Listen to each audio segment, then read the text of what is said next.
Epístola do 1 Pedro, capítulo número 1, e nós vamos ler do versículo 13 até o versículo número 25, tá? 1 Pedro, capítulo 1, do versículo 13 em diante. Quem não trouxe Bíblia, o Marlon vai colocar ali, Marlon não, quem está lá é o Wagner, né? Diz assim, ó: portanto, cingindo o lombo do vosso entendimento, sede sóbrios, esperai inteiramente na graça que se vos ofereceu na revelação de Jesus Cristo. Como filhos obedientes, não vos conformando com as concupiscências que antes havia em vossa ignorância, mas como é santo aquele que vos chamou, sede vós também santos em toda a vossa maneira de viver, porquanto escrito está: sede santos, porque eu sou santo.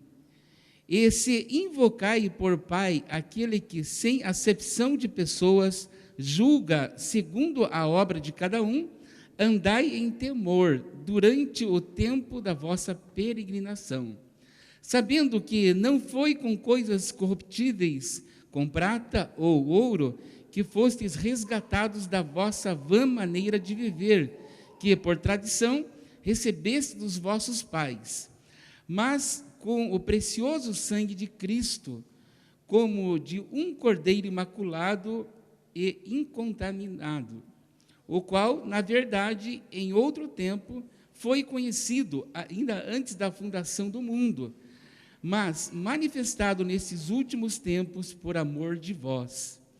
E por ele credes em Deus, que o ressuscitou dos mortos, e lhe deu glória, para que a vossa fé e a esperança estivessem em Deus, purificando a vossa alma na obediência à verdade, para a caridade fraternal não fingida.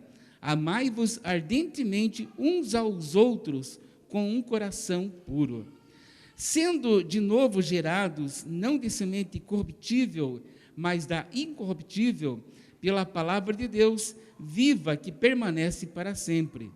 Porque toda a carne como erva, e toda a glória do homem como a flor da erva, secou-se, e a erva caiu a sua flor. Mas a palavra do Senhor permanece para sempre. E esta é a palavra que entre vós foi evangelizada. Então, quero falar um pouquinho sobre isso, e para nós entendermos um pouquinho do que é resgatar, do que nós somos resgatados. Então, o título dessa ministração, quero colocar: resgatados da nossa vã maneira de viver. Resgatados da nossa vã maneira de viver. A maneira como o ser humano vive, a maneira o qual o homem vive, desde a queda do homem, desde o pecado, tem sido deixado por herança para nós.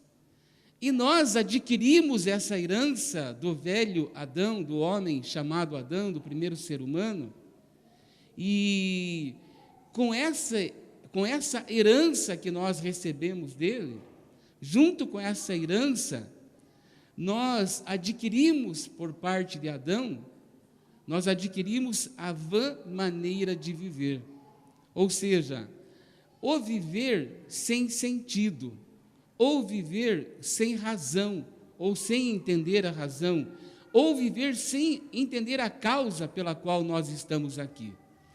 E essa palavra, ela está dirigindo-se à igreja, porque a igreja precisa começar a entender algumas coisas, porque os tempos estão findando, a volta do Senhor Jesus está bem próxima, e nós estamos ouvindo isso há muito tempo, e tal qual Noé profetizava durante quase 100 anos, durante muito tempo ele profetizou, e ele anunciou que viria um dilúvio sobre a face da terra, e muita gente não acreditava naquilo, porque até então não havia chovido sobre a face da terra.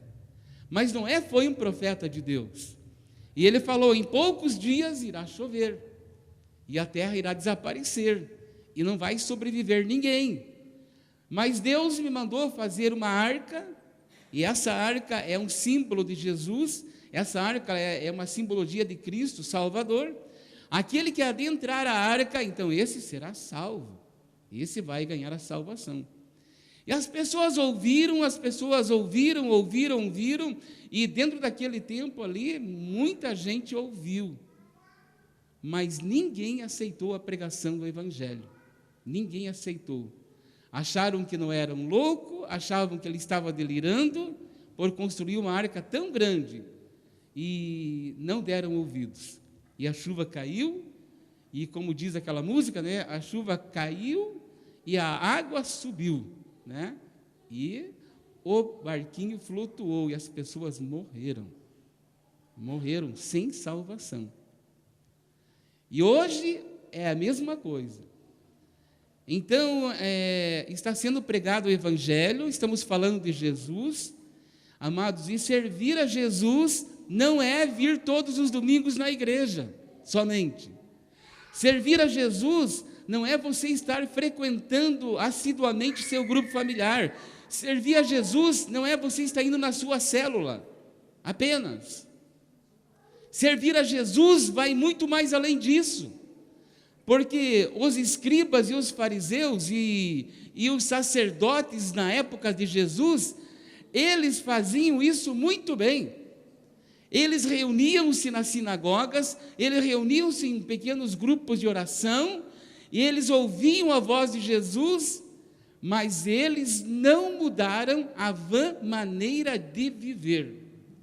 Eles acabaram fazendo da sua vida, da sua vida cristã, da sua vida que era para ser autêntica com Deus, a passar a fazer uma vida religiosa. E Jesus está voltando. Pode ser que ele volte hoje, amanhã ou depois, mas ele está voltando. Amados, e tão real como a pessoa que está perto de você, olha para quem está ao seu lado, olha a pessoa que está ao seu lado. Tão real como essa pessoa que está ao seu lado, assim também é o inferno. Assim também é o inferno. E Jesus vai vir, e Jesus virá, e aquele que for encontrado vivendo na sua vã maneira de viver, ele não terá lugar junto com Deus, junto com o Senhor. Não terá. Portanto, é necessário que nós, como igreja, nós paremos e comecemos a refletir e comecemos a meditar naquilo que Deus tem falado nos últimos dias.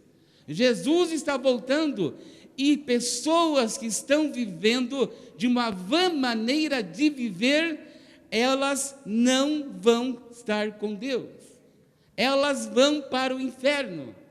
A palavra de Deus, ela é bem clara, bem específica quando ela diz: ou nós estaremos com Deus, o Senhor Deus, ou nós estaremos nas trevas com Satanás e os seus demônios. Então essa é uma realidade. Então a gente não pode brincar de ser cristãos. E isso que o apóstolo Pedro está relatando nesse texto, ele está nos ensinando alguma coisa. A vã maneira de viver dos antigos, dos sacerdotes, dos fariseus e de todos aqueles homens que andavam junto com Jesus, que era a igreja da época, a vã maneira de viver deles na época era ouvir a palavra e não praticar a palavra. Essa era uma grande vã maneira de viver. Ou seja, eles pregavam, eles anunciavam, mas não viviam o que pregavam. Amados, a nossa vida não pode ser uma vida religiosa. Religiosidade não salva ninguém. Religiosidade não leva você a lugar nenhum.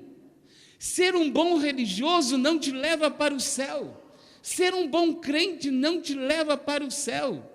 O que nos leva à presença de Deus, à presença do Senhor, é a nossa intimidade, é o nosso relacionamento pessoal, o qual nós temos com Cristo. Isso vai nos levar diante da presença de Deus. Aliás, todos vão estar, né? Só que alguns é para a salvação e algumas é para a condenação eterna. Então, precisamos tomar cuidado, Porque, de repente, aquele irmão tão querido que nós vemos todos os domingos aqui na igreja, ou aquele pastor tão querido que nós vemos aqui na igreja, o arrebatamento vem, Jesus volta a buscar sua igreja, e quem sabe, você não vai ver aquele teu irmão querido. Quem sabe, mãe, você não vai ver sua filha. Quem sabe, filha, você não vai ver a sua mãe estando com a presença de Deus. Porque precisamos largar da vã maneira de viver. Não pode fazer mais parte da nossa vida. Por isso que esse texto, então, eles nos ensina alguns princípios, o qual eu quero passar para nós meditarmos nessa noite. Primeiro princípio que nós aprendemos está no versículo 13, que diz assim: portanto, cingindo os lombos do vosso entendimento, sede sóbrios, esperai inteiramente na graça que se ofereceu em revelação de Jesus Cristo. O que o Senhor está dizendo aqui para nós? Ele fala assim: cingir o entendimento. A palavra cingir significa apertar. É apertar o máximo possível. No passado, aquelas vestes que aqueles homens usavam, as mulheres usavam, eles cingiam, amarravam na cintura. Para quê? Para que aquela veste, como não tinha asfalto naquela época, para que aquela veste não ficasse em contato com o chão, por causa da poeira do deserto e da poeira nos lugares onde eles andavam. Porque se entende como vestes na Bíblia, na palavra de Deus, quando se fala de veste, também está falando de autoridade, mas também está falando de santidade. Porque nós não podemos sujar as nossas vestes. O cristão não pode ter a sua vida contaminada com as coisas do mundo. Então, quando o apóstolo Pedro está falando assim, ei, precisa cingir o entendimento, ou seja, apertar o entendimento. Quando você aperta o entendimento, a sua mente não fica livre para pensar as coisas vãs do mundo. É isso que o Senhor está falando para nós. Aperte o seu entendimento, force, cerque seu entendimento, aperte ele, coloque só coisas do reino de Deus, coloque só coisas da palavra de Deus. Precisa apertar a mente. É isso que o servo de Deus está nos ensinando nesse texto. E como que a gente aperta a nossa mente? É não dando vazão para as coisas do mundo. É preencher a nossa mente com o poder da palavra de Deus. É preencher a nossa mente com louvores do Senhor. É preencher a nossa mente com a oração. É preencher a nossa mente com coisas boas. Amados, durante esse dia todo, que já estamos quase terminando as 24 horas do dia, muitos de nós aqui pensou um monte de coisa errada. Muitos de nós pensou um monte de besteira. Muita gente pensou coisas ruins a seu próprio respeito, a sua própria família. Mesmo até porque talvez você queria ter o dinheiro que você queria, mas você não teve nesse dia. Então você pensou mal nesse dia. Muitos de nós pensamos. Muitos de nós têm a tendência, nessa segunda-feira, que ainda é feriado e é a continuidade da semana, é a passar maldade o tempo todo na nossa cabeça, porque na vida do homem não habita nem bem algum. Então a nossa mente, a tendência da nossa mente é levar para a maldade, é levar para pensamentos ruins, é levar para pensamentos negativos. Por isso que tem um ditado por aí que se dizem aí, né, que a mente vazia é a oficina do diabo, e é mesmo. Porque a maior parte dos crimes, a maior parte das coisas, elas são planejadas com a nossa mente. A mente pensa e ela vai para o coração, e do coração sai a ação. É assim que acontece. Então, o que nós precisamos fazer como servos de Deus?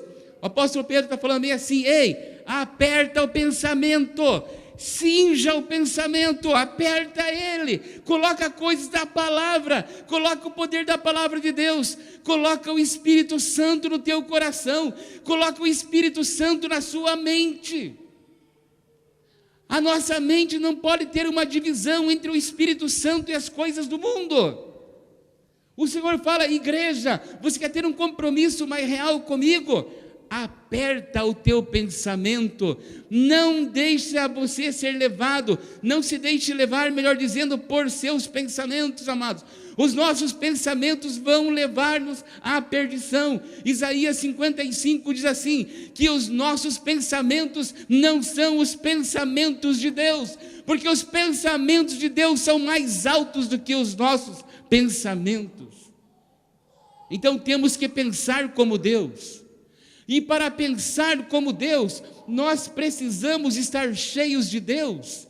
Nós precisamos nos esvaziar de nós mesmos. Nós precisamos nos esvaziar das coisas do mundo. Nós precisamos nos esvaziar das coisas que as pessoas tentam colocar na nossa cabeça. Diariamente nós somos bombardeados, o diabo tentando colocar coisas na nossa cabeça.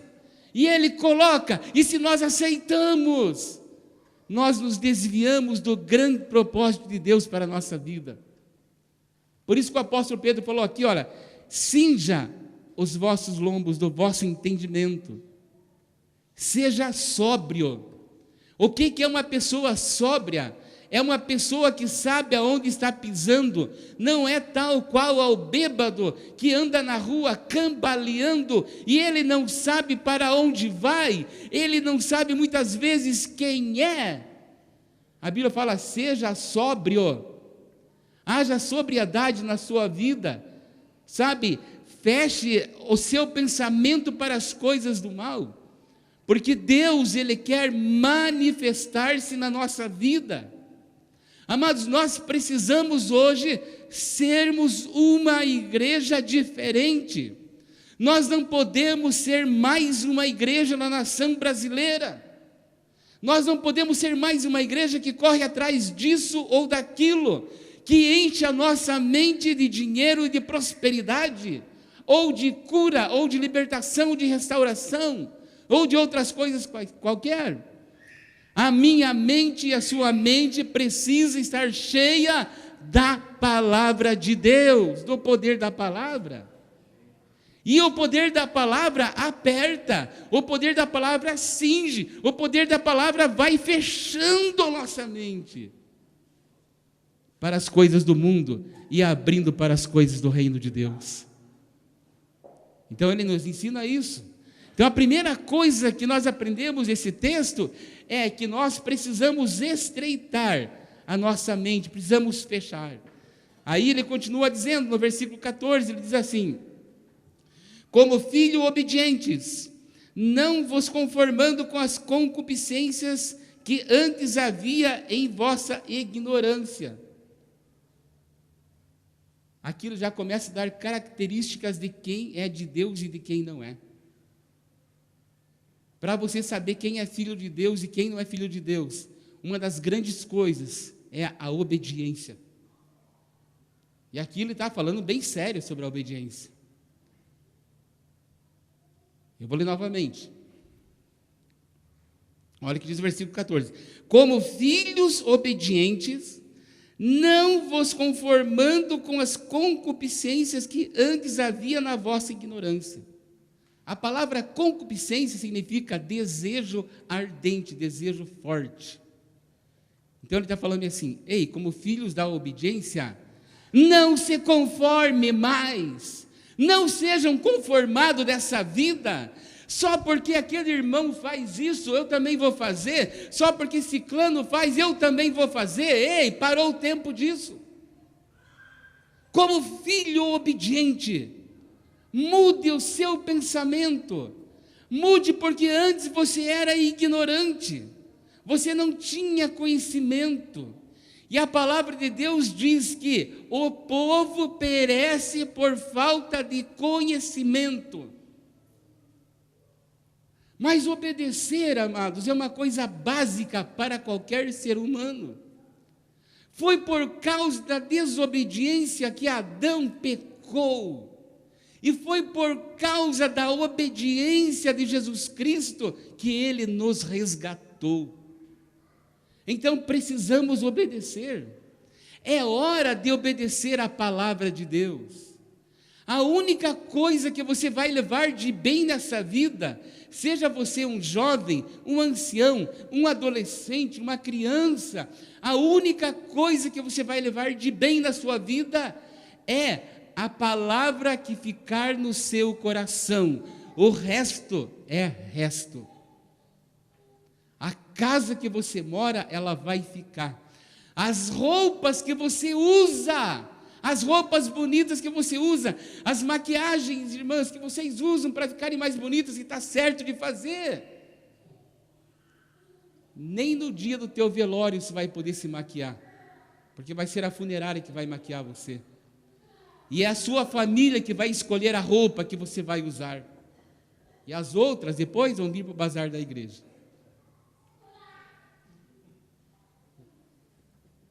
Então precisa tomar cuidado.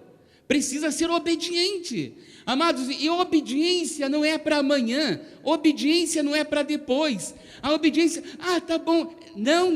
A obediência é agora. A obediência é como os nossos pais antigos, né? Nossos pais mesmo, meu pai, né? É sim, senhor, e não, senhora. E ponto final. Hoje em dia acontece que os filhos faltam respeito para com os pais, e também os pais faltam respeito para com seus filhos, muitos. Então precisa obedecer. A obediência é ponto fundamental na vida de quem é filho de Deus. Precisa obedecer.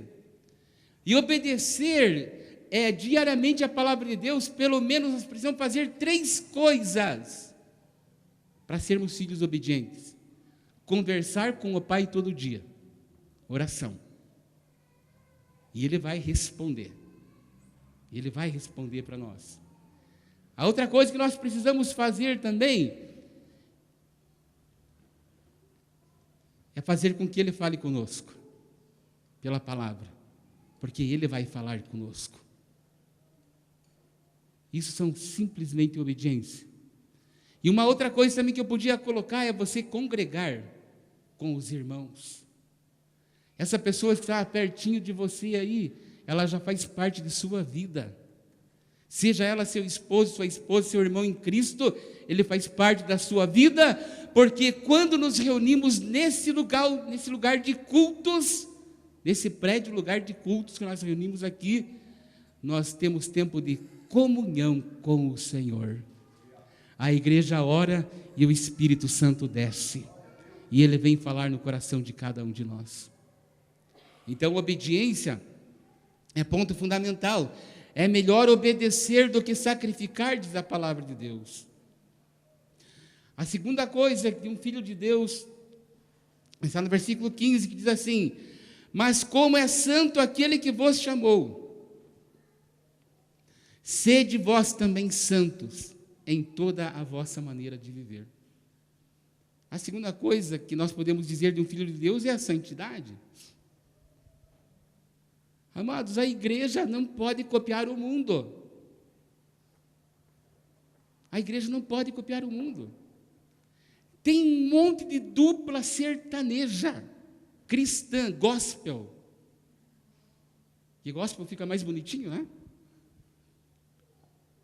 Imitando o Chitãozinho e Chororó, imitando o Zezé de Camargo e Luciano, imitando, sei lá, não lembro de todos agora, o Daniel, né? Que tem bastante. Tem um que imita até o Roberto Carlos com a voz. Opa, está acontecendo alguma coisa errada.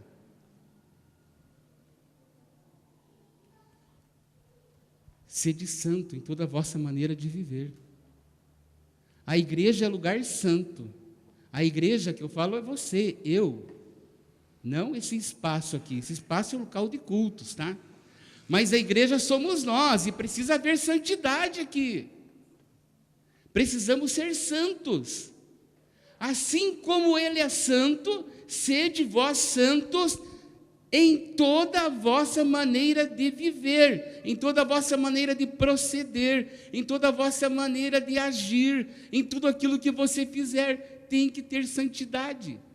Tem que haver diferença entre a pessoa que serve a Deus e a pessoa que não serve a Deus. Tem que haver uma diferença. Nós não podemos ser comparados com a pessoa que não serve a Deus. Isso nos faz diferentes? Faz-nos diferentes, sim. Nos faz melhores? Não, porque melhor é só Deus. O próprio Jesus falou, bom é só Deus, é só o Pai. Então precisa haver santidade. Nós precisamos nos revestir de santidade. E a santidade, então, ela faz com que nós sejamos separados da nossa geração adâmica, da nossa geração que tinha a vã maneira de viver, nós somos separados. Ficamos separados deles. Por quê? Porque se antes eu mentia, a Bíblia fala, a Bíblia não diz assim, não minta mais. A Bíblia diz assim, fale a verdade. Então, o bom crente, o bom cristão, ele fala a verdade. O bom filho de Deus, ele diz a verdade. Ele não teme pela verdade, porque ele já entendeu o princípio que quando conhecemos a verdade nos liberta. Estamos livres. Então, a santidade que precisamos ter, ela não faz com que lá na empresa a qual eu trabalho, ou lá na escola, ou na faculdade a qual eu estudo, quando tem aquelas piadinhas sujas e nojentas, eu fico lá, eu morro de dar risada, principalmente se for piada maliciosa. O Senhor está falando, opa, tem que ser santo, tem que haver santidade. A santidade nos ensina aonde investir o nosso dinheiro. A santidade nos ensina aonde nós andamos. A santidade nos ensina com quem também nós andamos. Porque a palavra de Deus, ela é clara. E como diz o ditadão do mundo aí, né? Diga com quem você anda que eu vou dizer quem você é. É outra verdade. Verdade pura. Porque ande você com uma pessoa que é mal afamada na cidade, em poucos dias, por mais legal que você seja, a sua fama passa a não valer mais nada. E sábio foi Salomão, quando ele disse, mais vale a boa fama do que o perfume precioso. Então precisamos ser santos. Santidade é a separação. Ser santo é pegar o troco a mais e devolver. Ô cobrador, você me deu errado. Lá para a mocinha do supermercado, ô moça, você me deu errado o dinheiro. Entende? É ter pensamento puro, é ter pensamento limpo. Não quer dizer que não vamos pecar, mas se pecarmos, a Bíblia diz no livro de 1 João, está escrito lá, se pecar, nós temos um advogado que vai interceder por nós, que é Jesus Cristo. Opa, então santidade. Obediência e santidade faz parte da vida do cristão. Amados, e não é só isso, né? Obediência é coisa de caráter. Uma pessoa de bom caráter é uma pessoa obediente. Geralmente, os desobedientes são pessoas que têm comprometimento com o seu caráter. Não obedeceram ao pai e à mãe. Eu estava contando uma história para as crianças alguns dias atrás aqui, na quarta-feira, enquanto estava tendo a escola, aí a professora atrasou um pouquinho, eu comecei a contar uma história, aí eu estava falando para elas assim, olha, a gente precisa obedecer, né? Criancinhas até 10, 11 aninhos ali, né? Falei, olha, você precisa obedecer, e comecei a ensinar princípios da obediência para elas e tal, e eu falei assim, sabe o que aconteceu? Esses dias o pastor estava lá no cemitério, fui lá fazer um ofício fúnebre lá e comecei a andar, fazer um turismo lá por dentro do cemitério, tal, né? Eu comecei a lembrar que quando eu era criança, a gente via lá nas lápides, né? Somente pessoas lá bem velhinhas, tudo enrugada, né? Bem velhinha mesmo, lá e tá fotinho lá, tudo preto e branco, era, né? Nossa, e para nós aquilo lá era um medo, né? Vou ficando velho, um dia eu vou ficar velho e vou morrer.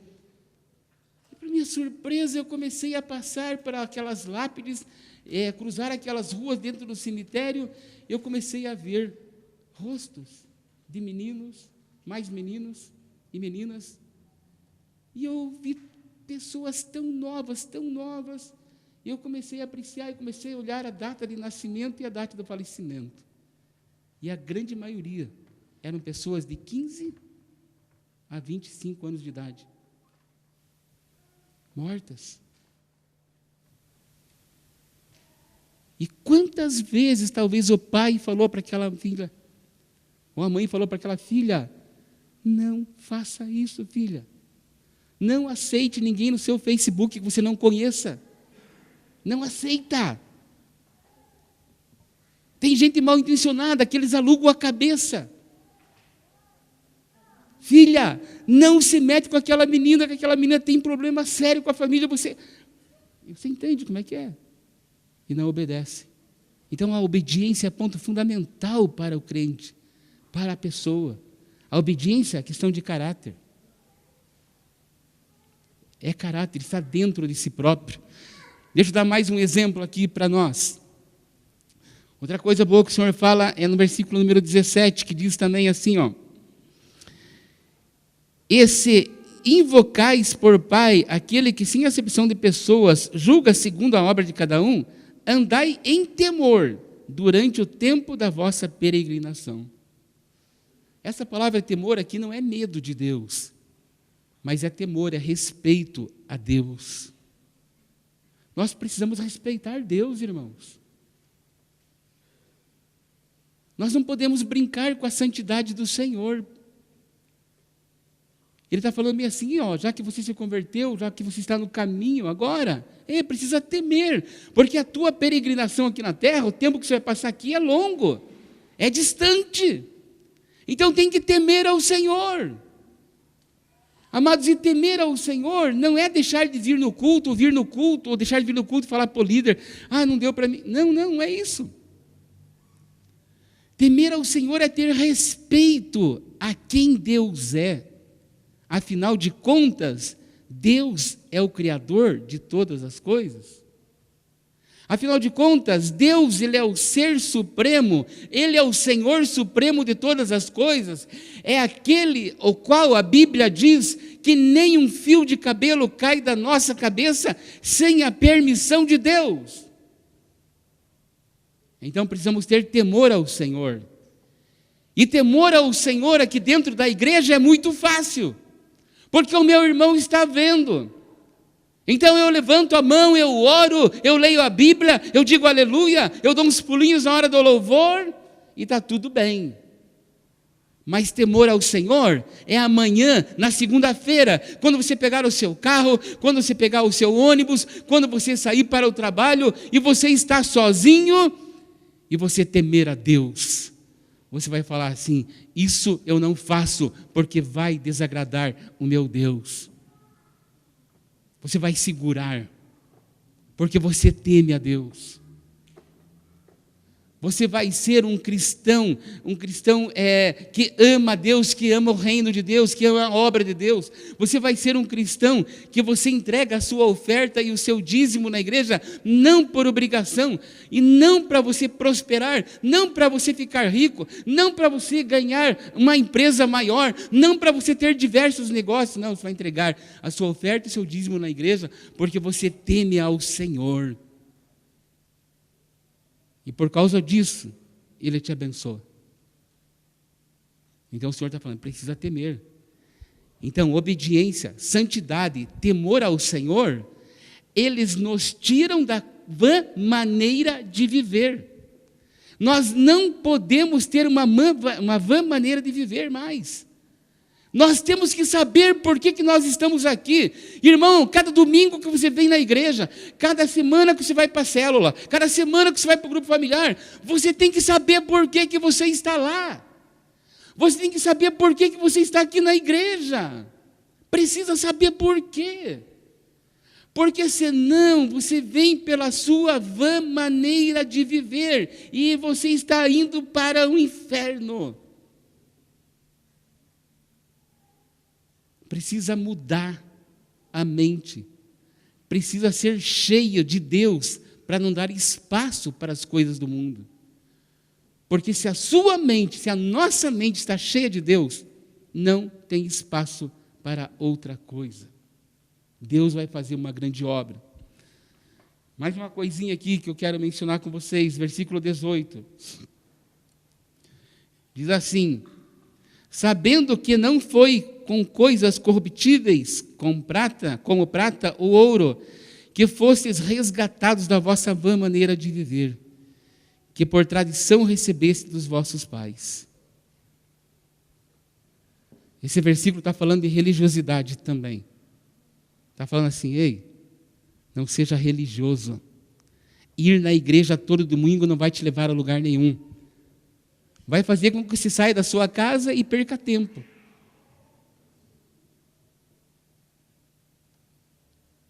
Todos nós somos pecadores, todos, sem exceção. A Bíblia diz, no livro de Romanos, que não há nem um justo sequer. Nenhum. E que nós escolhemos a maldade, e que nós escolhemos a não existir mais. Mas a Bíblia diz que Deus nos amou de uma maneira tão grande, que Ele entregou o seu Filho Jesus por nós. Agora, precisamos valorizar isso. Então, hoje é Páscoa, e a grande maioria de nós comprou chocolates. Eu comprei chocolate para minhas netas, comprei mesmo. Mas eu ensino elas que não é o ovo, que não é o coelho, porque o coelho não bota.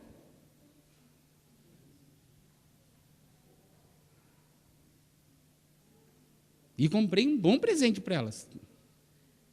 Porque eu amo elas, eu gosto, meus filhos já estão grandes, né? Exceto o Danilo, que não é grande, né? Mas comprei. E muitos de nós hoje, nesse dia, preocupou-se com o churrasco, com os ovos de Páscoa, com os chocolates, e não está errado, está certo, tem que fazer mesmo. Entendeu?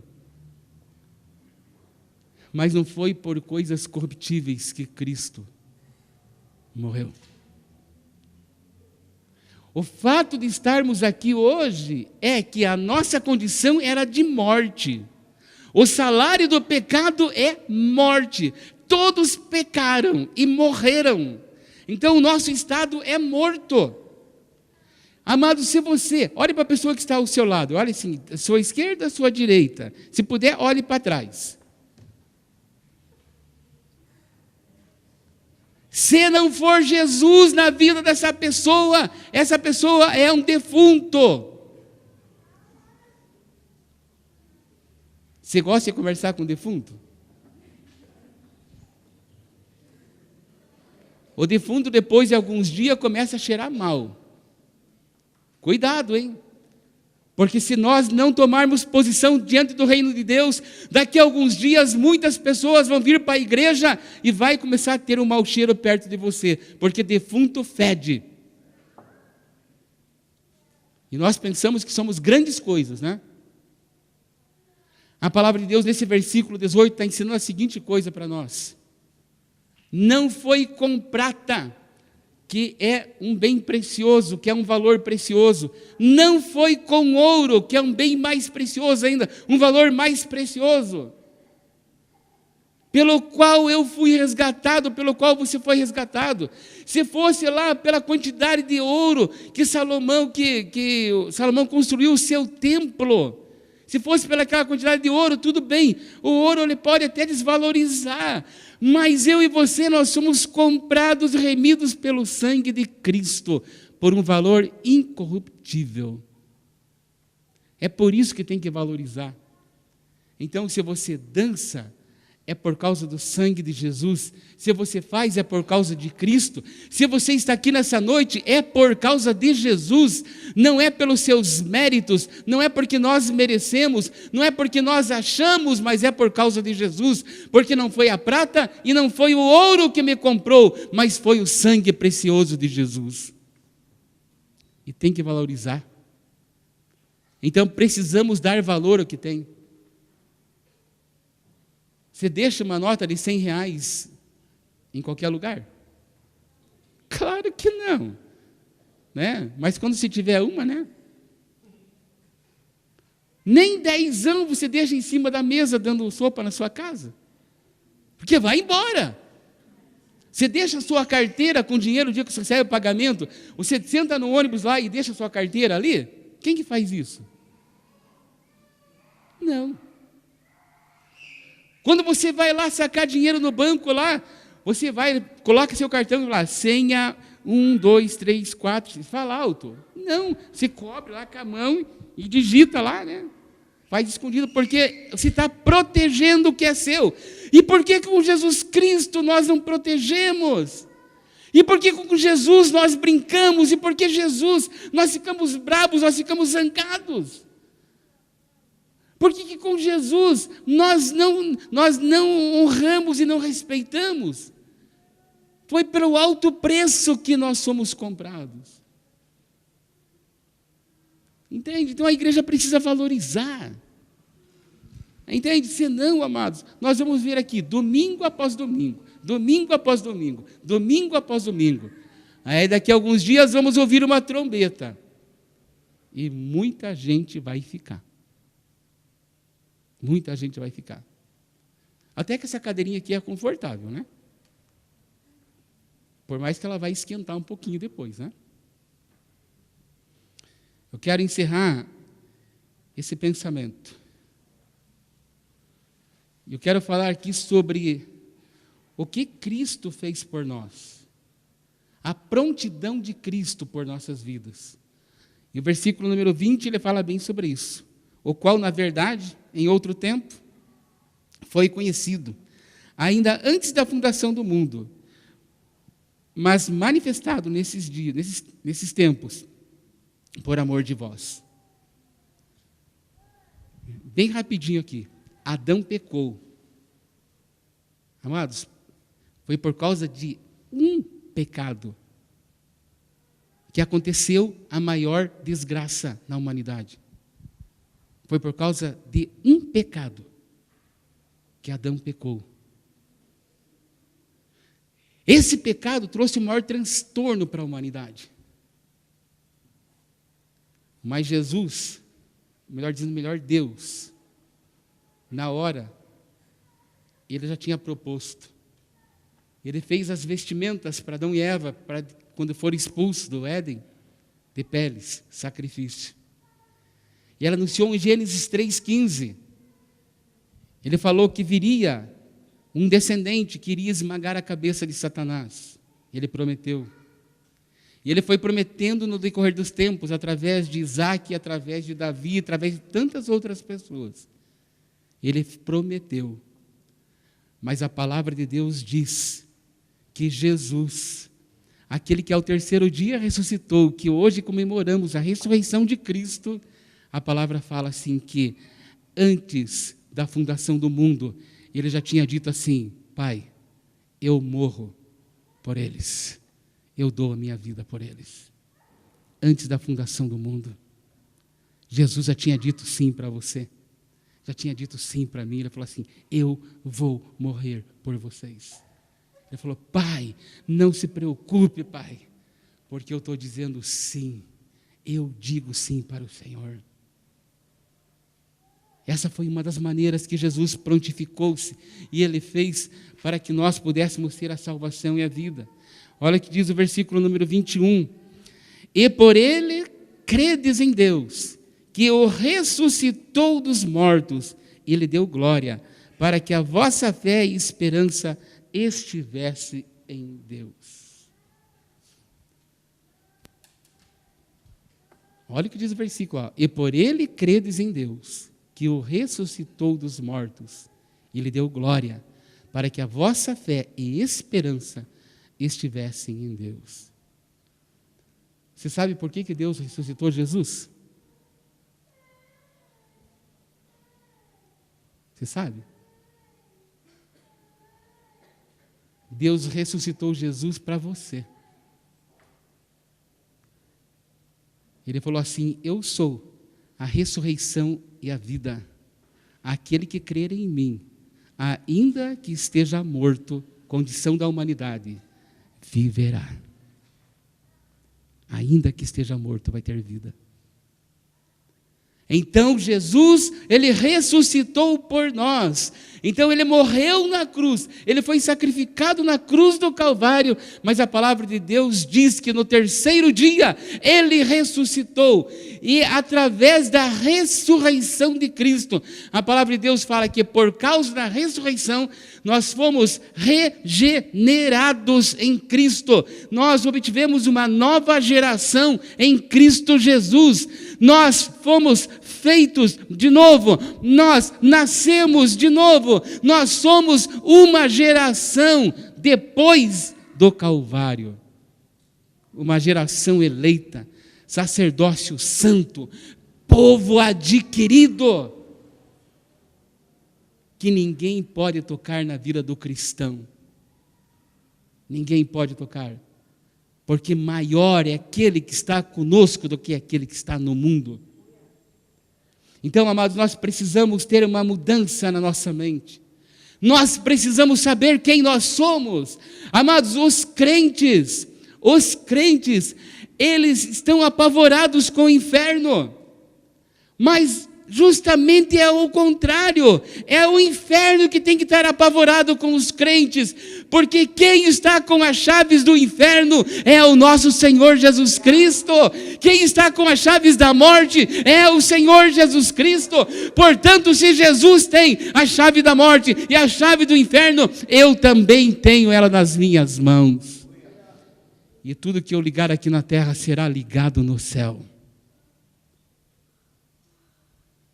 Precisa cambiar, mudar a mente. Precisa encher a mente de Jesus. Precisa parar de ouvir músicas mundanas. Precisa parar de assistir novelas. Tem que parar, irmãos, não tem como. Novela fala só do quê? De prostituição, ensinando adolescente a fazer sexo antes do casamento, falando sobre homossexualismo, marido traindo esposa e tudo mais. Só isso. Ou fala alguma coisa melhor que isso? Pornografia. Novelas. Então tem que cambiar, tem que mudar essa história, tem que mudar esse pensamento, entendeu? Ou você é ou você não é. A Bíblia fala assim, ou seja crente ou seja morno, porque se você for coluna do meio, a Bíblia fala, vai ser vomitado. Entende? Eu sei que uma pregação como essa, ela não deixa a gente assim morrendo de alegria, mas ela traz uma consciência para você. Ela faz você pensar, eu quero esse caminho? Eu espero que você diga sim, porque esse caminho te levará à salvação, o outro vai levar à perdição. Só tem dois. Um é estreito e apertado, e são poucos que entram por ele. Mas largo e espaçoso é o caminho que conduz à perdição. E são muitos que o escolhem. Então, nessa noite, você teve uma ideia do que é mudar a vã maneira de viver. Não podemos ser como nossos antepassados, porque os nossos antepassados, Jesus não havia morrido por eles ainda. Agora, Cristo já morreu por nós. E se Ele morreu, nós temos vida. Amém? Você recebe essa palavra no seu coração? Então faça assim, ó. A palavra de Deus diz, escondi a tua palavra no meu coração, para não pecar contra ti. É assim que diz a palavra.